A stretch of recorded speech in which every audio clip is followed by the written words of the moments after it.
So there's our intro. Hey, welcome to the Fireside Tattoo Podcast. I'm Jake. This is Oscar Zornosa. Hey, guys. If you guys have been watching for a while, you remember Oscar from not last year, 2 years ago. Yeah, 2 years ago. Did you do this show last year? Yeah. So I have no idea what we talked about 2 years ago. We'll just start over. I mean, random shit. Yeah. Good. Progression. It's good. That's about it. Right, yeah, random shit. Then we prepared ourselves for today's episode. Yes. So Oscar, if you guys don't know, is this is actually, we're at Space City in Huntsville, Alabama, but this is turning into the Atlanta suburb show because everybody at this show is from the suburbs of Atlanta. That's right. Yeah. That's right. What's your suburb town called? I forget. Well, I live in Smyrna, but our shop's in Virginia Highlands. Virginia Highlands. Yeah. So it's actually pretty much in the city, but okay. We're fancy in Atlanta, so every neighborhood has to have a nickname, yeah, I've noticed that. But what I was just asking, we just had Eddie Arg on a minute ago, and I was asking him, was like, we talk to so many people that are in Atlanta suburbs, but rarely do we talk to a tattooer that's in Atlanta proper, like in the city. Right. And I'm sure there are 1,000 shops right there. We just haven't talked to any of them. Well, I mean, I guess we would be considered in Atlanta proper, but there's just, there's a high concentration already. Yeah. There, and the property is really expensive, so a lot of people kind of move out, and a lot of people in Atlanta, I would say, most of the people that spend time in Atlanta live 5 to 15 miles away from Atlanta, so a lot of people drive in anyway. Yeah. So it doesn't really matter where you are in Atlanta, so long as you're not, an hour away or whatever. Right, right. So as far as what you've been working on lately, I know you were doing for a while. You're still doing some pretty large-scale work. Yeah. That's the majority of it, yeah.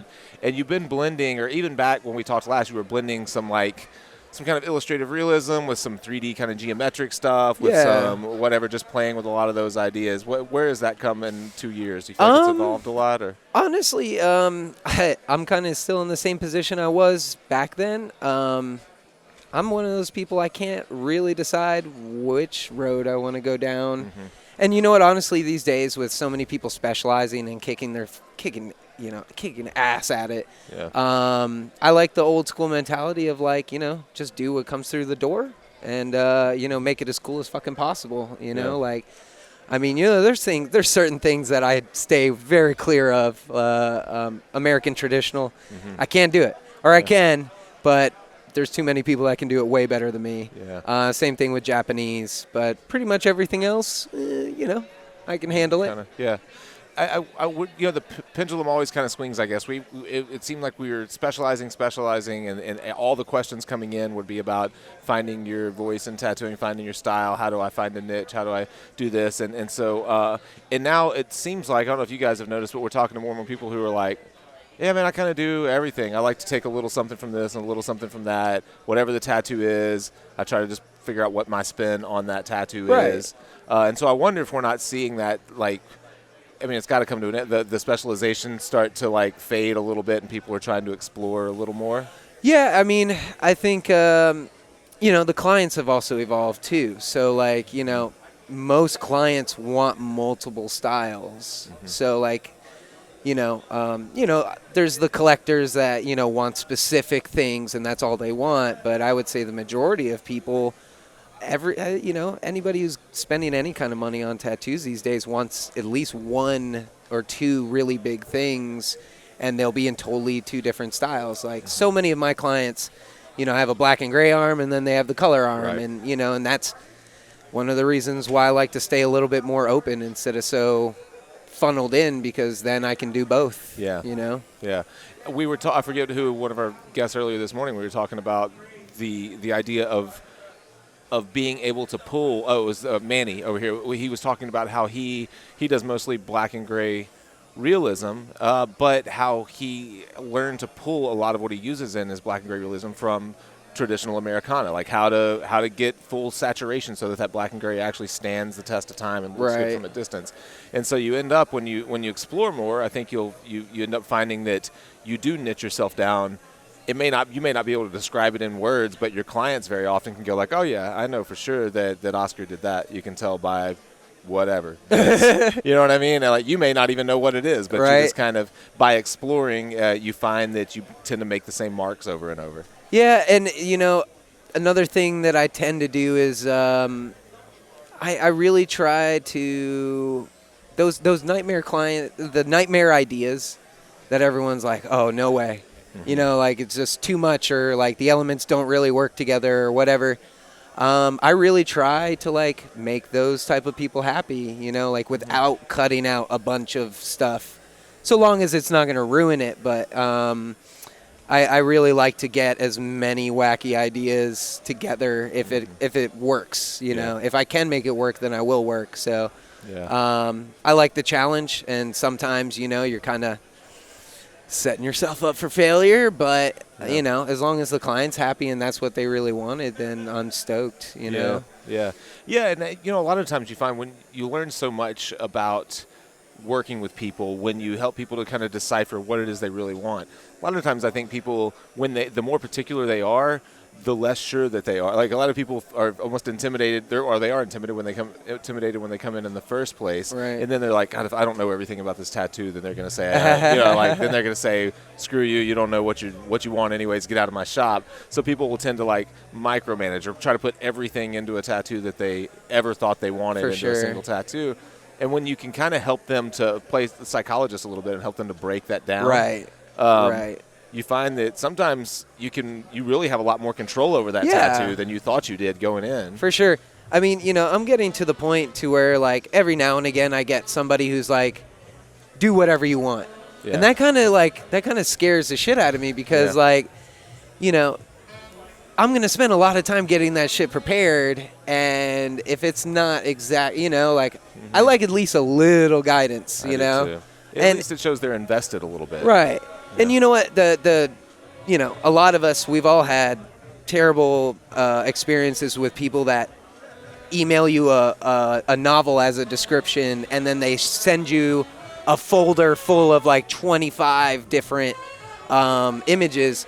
But the double side to that is that a lot of those people are actually like the most dependable clients too, because they're so into it that they will like how many of us have had sleeves and back pieces that never get finished, At least with those type of people, even when they have a big project, those are the ones that usually actually end up finishing. That's a good point. Yeah, that's a good point. And typically they don't necessarily want to micromanage. They want the best tattoo they can get. Right. And if you can be halfway cohesive in your thoughts and describe why you're making decisions or why this won't work, typically when someone comes in with a folder full of images, I'll just say, let's number these things 1 through 15 in order of importance, because chances are we're going to get through about 3 of them. Right. And then and people, when you describe why you take that approach, they're like, oh, okay, well, I just want the tattoo to be cool. So if you can't fit this stuff, that's cool. That doesn't have to be in there. So let's do a viewer question. You want to? Awesome. Grab us one.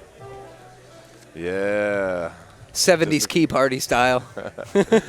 All right. What do we have there? This is from Matt Morris. Oh, the challenges of switching from coils to rotary. Matt's looking to go from coils to rotaries.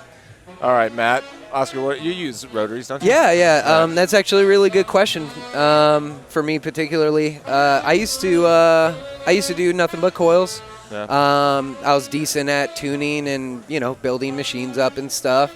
Mm-hmm. The challenges of switching is definitely, I would say, number one is probably line work. Mm-hmm. Line work is definitely night and day between coil and rotary. Mm-hmm. You can still pull great lines with rotaries, but I definitely think that your hand slows down. Yeah. And definitely like problem areas like, let's say, elbows or next to armpits or flabby skin, it's definitely a lot harder to pull really nice lines with a rotary than it is a coil machine for sure. Have you switched to, are you still lining with a coil? And no, I mean, luckily these days, like between all of it and, unless I'm doing my geometric stuff, I'm not really doing like a lot of lines. You know. I do like, illustrative elements within the tattoos, but I mean, having to do just like, 1 pass 5 round lines is you don't get so much resistance when it's small needles like 3, 5s, and 7s. Mm-hmm. Those usually pull pretty well. Mm-hmm. It's usually the bigger liners like 9s and 11s and 14s. That you have a problem with. Right. But from a shading standpoint, did you find that you picked up on that pretty quickly? I mean, color backing, shading, switching over? I think it's a matter of how you tattoo to begin with. If you're, a super blender and you like blending a lot of colors together and you like softer ability, then it's a real easy transition. But, if you're a traditional person or you do a lot of black work, it's a little tricky at first to turn a rotary into more or less a coil machine, which you can, very easily, but it takes a while. Yeah, I agree. And that said, there are so many different types of rotaries now that there are rotaries that behave so much more like coils. Right. I know I don't use Dan Cuban's machines, but they look and sound almost like coils, and people tend to treat them that. A lot of people. I have a Cuban myself for you? lines. Like if I'm gonna do like giant lines, like that's what I'm pulling out. You know. So. Are you using cartridges, or are you still using traditional? I use both. Okay. I'll use. For color, it seems like I'll stick to cartridges, but what I definitely see a difference, like black and gray, like I really like using standard for black and gray. Yeah. Or I'll just have, I'll set up my cartridge machine and then I'll have, 2 standards, especially for, large-scale, really soft blends, It seems like traditional needles do better. Okay. Yeah. Do you use for black and gray, for smooth black and gray, are you using long tapers or bug pins, or are you using regular? I go back and forth. I think it depends on the scale. Yeah. Like if I'm doing a back piece, I think standard works great because A, it goes a little faster, and B, because it's on a larger scale, you don't have to worry about it, having the perfect blend this big, you know what I mean? Whereas when I'm doing smaller scale stuff, especially black and gray, it seems that bug pins are the way to go. Yeah. I've noticed I'm using exclusively cartridges, and and especially when you get into the big configurations, you're basically only getting bug pins, like in 23s and 27s and cartridges. They're all bug pins anyways, but they, I think, at least the stuff I've seen, they may make them in standard number 12 needles, but I don't see them. And I've noticed that in my black and gray, I don't love the real peppery effect anyways. I like smooth blends. Yeah. So I love the bug pins for that. But it seems to me that thicker, creamier colors, my theory is this. I feel like that the holes that we're poking in the skin with bug pins are smaller than the particles of ink. I feel like the creamy colors, like yellows, whites, baby blues, those kinds of things, they don't go in the skin with bug pins very well. Yeah, I mean, for color work, I mean, I'm not really, I'm not really a soft color person. I'm fully saturated. I love heavy color. Yeah. And, that's kind of me compensating for the fact that, color, especially lighter ones, are the first things to go and fade the worst, So I definitely feel that as far as using bug pins and color, I'm pretty much all standard. When it comes to color, for sure. Yeah. And all of my rotary machines are definitely either no give or very little give when I'm doing color, and then I tend to have more give in my machine when I'm doing black and gray. Yeah. What about are you working mostly at home now, or are you traveling very much? I'll do New York, Empire State. I haven't booked any other conventions. I'm definitely, I love to travel and I love to work. I generally hate doing it at the same time. Yeah. Yeah, I understand. So you're doing Empire State, you did this show. Yeah. If you do travel and work, do you tend to go places that you can drive, or do you? Yeah, usually. Just because of the hassle of carrying gear? For sure. I mean, especially as a color artist, just taking your goddamn ink is a pain in the day. That'll make you have a whole nother suitcase by itself, right. Even if you don't take that many, it's just so awkward that it takes up too much space in your Pelican case, and then now you have to grab an extra backpack for something else, Right. Yeah, quadruple wrap that stuff in saran wrap in case it blows up on you or That's whatever right. else. That's right. Yeah, and that's a whole nother problem, You got to sit there and literally before any time I fly with color, I unscrew all of my caps, do the little push thing, put saran wrap, and then recap it, to 60 colors. That's a pain in the dick. Yeah, it's a day's work just trying to pack your stuff to go someplace. I completely agree. We would much rather, especially with cameras and stuff. Right. So much easier to drive someplace. And, the inconvenience of or all the multiple inconveniences of tattooing at a convention, but if you're not able to bring like your table and your arm prop and stuff, and inevitably someone wants something on their hip, right, and you're trying to like line chairs up and figure out how to like position someone, turns into a huge pain. Yeah, dude, for sure. Do you have, so we've had a little bit of a theme on this show, or just in this series, and it wasn't intentional. We've had a lot of questions, people who are wanting to start traveling, whether it's guest spots or whether it's conventions. If you're talking to somebody that's maybe, just starting out and looking to start traveling a little bit more, did you make any mistakes when you first started traveling? For sure. I'm not, admittedly, I'm terrible at promotion. Yeah. So I definitely didn't promote enough. That's one thing, man. Like, if you know you're going to a guest spot, hashtag that city, make sure people know about it at least a month ahead of time, that was a big thing. I would say in the beginning, staying local, or closer is probably way more beneficial, just because even if you're slow, at least it didn't cost as much. And then on top of it, things take time to build. So, you could end up having people look at your stuff and not get anything while you're traveling, but then they will drive to see you, and it's a manageable trip. Yeah, that's a great idea. Yeah, just a great way to just kind of dip your toe in the water and see if that's something for you is book your closest convention first and don't go to a destination spot right off the bat. What about as far as a smaller convention like this as opposed to one like we were talking about Hell City earlier, something that has a huge draw with a lot of big names? Have you found that you tattoo more regularly at smaller shows or at bigger shows? Do you have any I mean, just because I've been setting myself up on large scale stuff for the last probably 2 or 3 years. Normally I can, one client will take up 2 days. Yeah. So that ends up being perfect for me. So I really only have to book one person, and then 2 of my days are filled. And then if I feel like taking a walk up or something, you can. Yeah. That's one thing I would recommend is if you're a large scale, I guess if you're just starting out, maybe Probably large scale isn't the way to go. Right. But, as far as keeping your weekend busy, if you don't have anybody coming, then, flash sheets, doing live drawing while you're there, stuff like that definitely helps and, attracts people to you. Bringing prints, even if you're not tattooing, something that you can sell reasonably. Yeah. I thought, back to your hashtagging the cities and things like that, Matt Purdy had an interesting comment whenever I asked him the question that came up was about promoting yourself. The viewer question was about promoting yourself at conventions.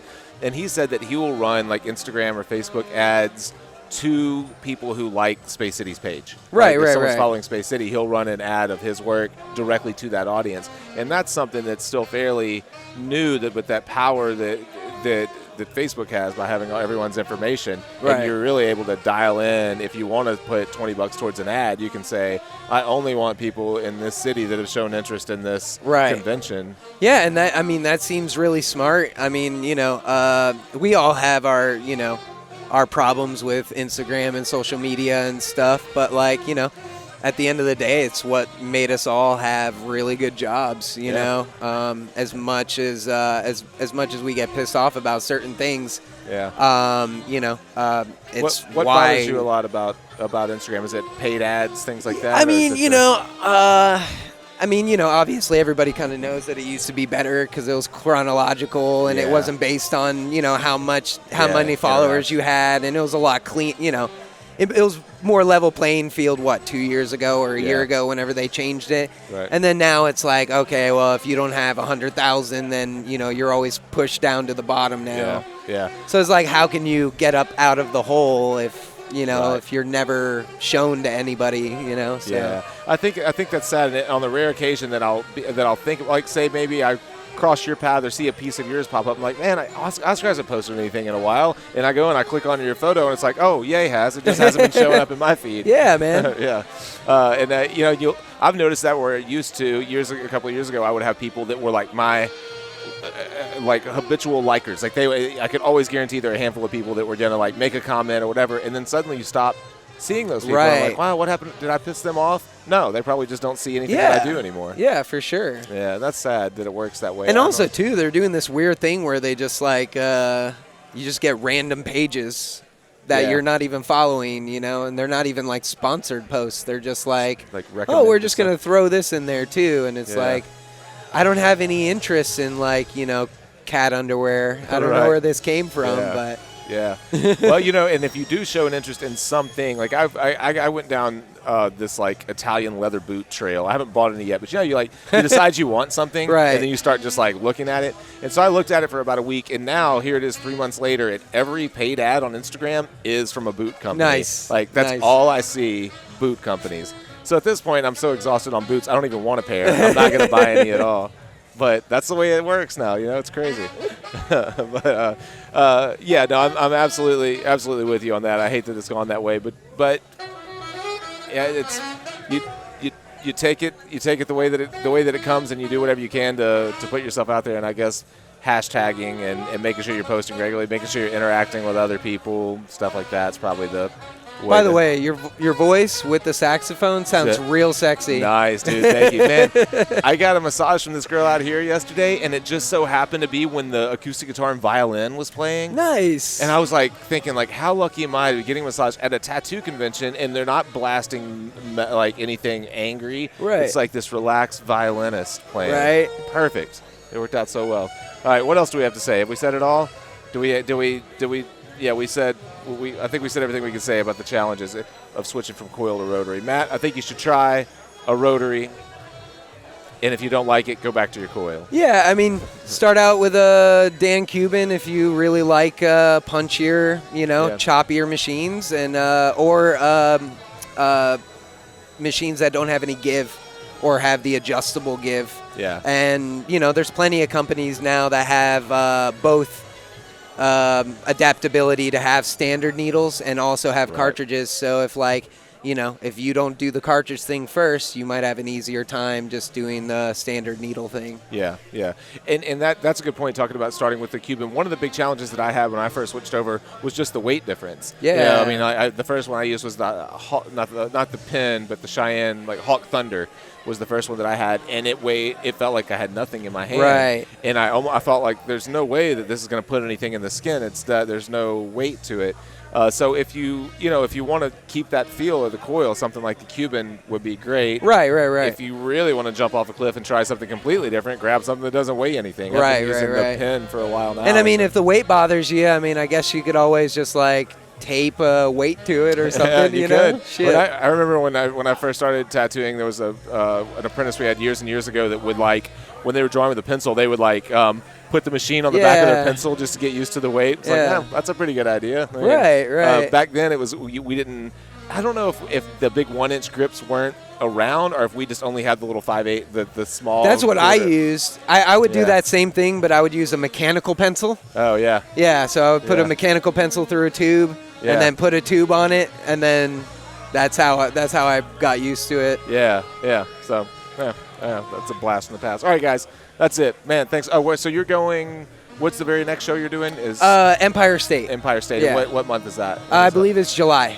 July. All right. So if there's anyone in New York that wants to get tattooed, Oscar, it's at Oscar Zornosa. What's your name? At Oscar Zornosa. It's just my name. Zornosa. It will be in the show notes, not on the screen, but in the show notes. We'll put that. Cool. What else? That's it. We've said it all. Thank you guys for supporting what we do. Thank you for taking the time. Thanks, guys. Thanks to Space City. We'll see you next time.